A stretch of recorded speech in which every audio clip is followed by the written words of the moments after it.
Hey, I'm Tommy Gibbs, and I've got some great tips for you, 6 of them to be exact, to help you sell your own house. It's not a bad idea for you to sell your own house. You get to keep all the money, right? So I understand why you're doing this. So I've got 6 tips to help you.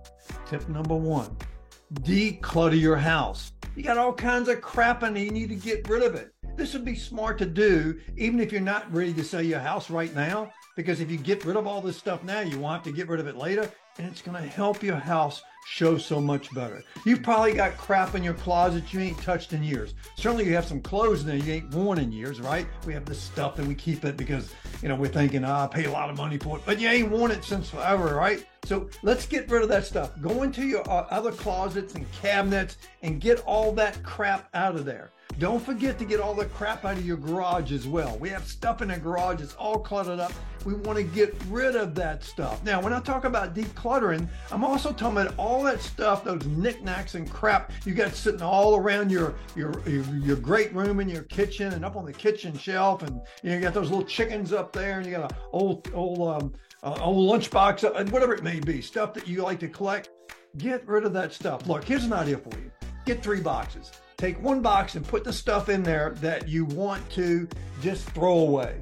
Put stuff in there that you want to give away. That would be box number 2. And box number 3, stuff that you're going to keep and you're going to replace it someplace else. Now, when I talk about decluttering, you also got to make sure that you declutter a lot of those pictures and stuff that you have on the walls, plaques and yada, yada, yada. Get rid of that stuff. I've seen some houses where they have a whole hallway just full of family photos. And look, I understand your family is special and you want to have those photos. I get that. I totally understand it. But in terms of selling your house, you want the people to be imagining it to be their house and how they would do stuff. So the more that you can kind of decontent some of your hot mess, the better off you're going to be. And again, you'll be better off for it because when you're ready to sell it, it's going to help you sell your house because it's going to be neater and cleaner. And B, when you move, you won't have to deal with this stuff. So that's tip number 1. Let's get your house decluttered. Tip number 2, get out a paintbrush. Yeah, get your paintbrush out. I'll guarantee you there's some trim around your house, a back door, a front door, with just a little bit of paint. It would make it look so much better. You may need to paint your entire interior of your house, or even the exterior for that matter. That may be something you need to do. But it may just be a matter of sprucing up a few places in your home.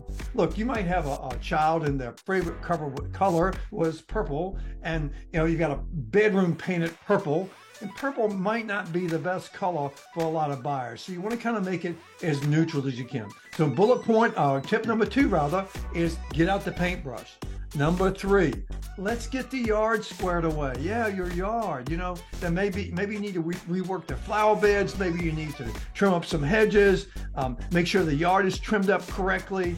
Maybe you need to redo a mailbox, by the way, speaking of the yard. But anyway, whatever you can do to make the yard look better, to give you a better drive-by appearance, all the better. Don't forget the backyard. I know it's kind of out of sight, out of mind, but you may have some junk back there you need to clean up and get rid of that clutter. Sometimes people have like a grill sitting out back that they haven't used in 2 or 3 years and it's full of cobwebs.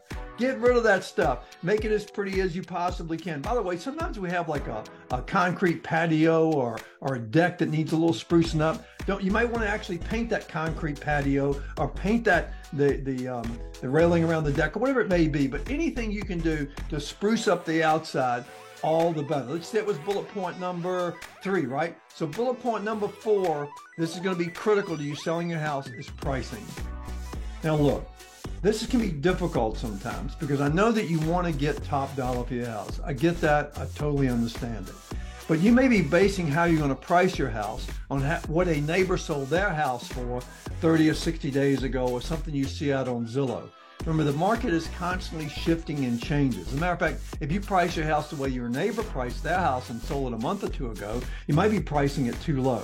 So you've got to really do some research to make sure you get that right. You don't want to have to be making a lot of price changes because when you make those drops in price, it just kind of makes you puts you kind of in a desperate situation and someone's going to make you like a lowball offer and try to steal your property. So let's make sure that you do some research as best you can. You're going to ask around, you'll listen to a lot of people, and some people you shouldn't even be listening to, but you'll listen to a lot of people.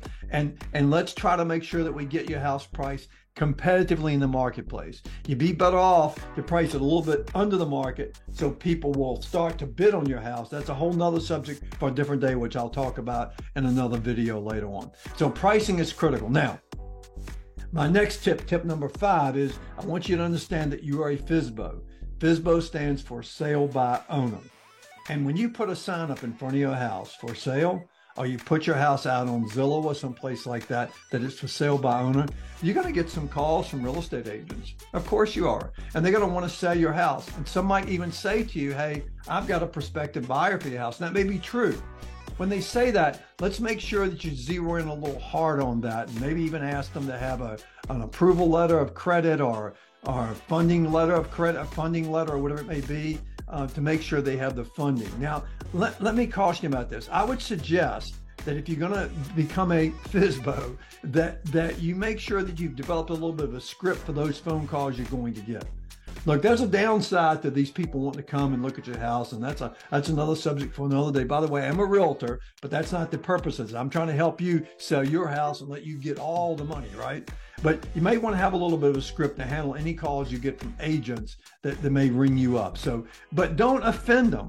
Don't be ugly to them. Have a nice script, because you might want to say to them, look, I'm not ready to list my house with a realtor, but if I don't sell it, I might consider that. I'll tell you what, put me on your mailing list and send me a piece of mail, and I might consider you. Now, if they don't send you anything, you wouldn't want to do business with them anyway, because they're not good in follow-up.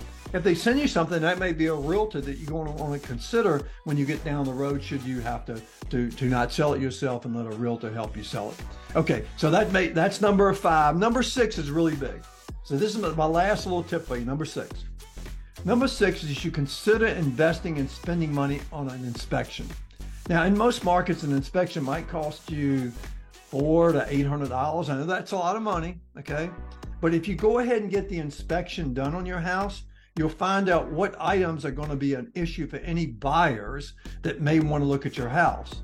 So it's money well spent, and you can share that with the potential buyer or not, make them, I guess, get their own inspection, but there's nothing wrong, in my opinion, with sharing it with them. So you really may want to consider do that, because you're going to find out where the bugaboos are in your house and things you're going to need to address, which is far better to do it before you get involved in that stress level. Oh my gosh, they're having the home inspection day. The buyer's got their inspector coming out. And how is it going to shake out? Am I going to have to spend a whole bunch of money on the house, right? It'd be far better for you to already have that done and kind of have it in your hip pocket. But wait, there's more. There's our number 7. Okay, this one's really important. Look, you may want to consider making contact with an attorney or lawyer in your area to do a contract for you. At some point, you're going to have to write a contract, and you're going to want it to be as legal tight as you can possibly make it. In the state of Florida, we use a title company most often, and that's not something I would suggest you do. You need to get a lawyer. A title company may come into play, by the way. Your lawyer may be working with a title company to make sure the title is squared away and all that sort of thing. But I would suggest you go to a lawyer and have them draw up a contract. They probably have one right on the shelf that they can sell to you. It won't be expensive. I don't suggest going online and pulling one offline. That's probably not going to get the job done for you. It probably would, but it could be iffy. So as much as I hate to say you need to hire a lawyer, you might need to hire a lawyer. It's not going to be super expensive to get someone to do that for you. But if you're going to write a contract on your house and you're going to be handling this yourself, you're going to probably need some legal advice. So number 7 is you probably need to go ahead and get a lawyer lined up, if for no other reason, to have them give you a blank contract to work with and to make sure it's done correctly, and then make sure we get the title handled correctly. They'll follow through with that for you. So that's my number 7. And I hope that these 7 bullet points, these 7 tips will be of help to you. I'm Tommy Gibbs. I'm with Global Lifestyle Realty, headquartered in St. Petersburg, Florida. If I can ever be of help to you, if you get frustrated with that whole selling your house yourself, hey, please think of me, and I hope these tips help you. Thank you, and have a great day.